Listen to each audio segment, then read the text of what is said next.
వర్షపాతం ఈ సంవత్సరంలో చాలా ఫోర్స్గా పడుతుంది. చూడండి, నెల్లూరు జిల్లా కలువై మండలం కలువై చెరువు అలుగు, అది కలువై చెరువు. ఉండండి, అక్కడికి పైకి వెళ్దాం, కొంచెం బాగా కానొస్తుంది.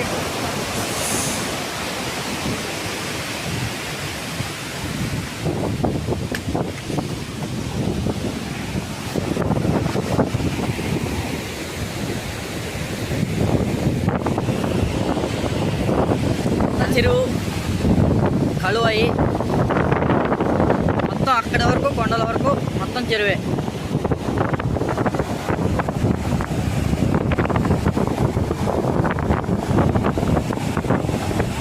అలాగే చూడండి ఎంత ఫోర్స్ పారుతుందో కలువైలో ఇది.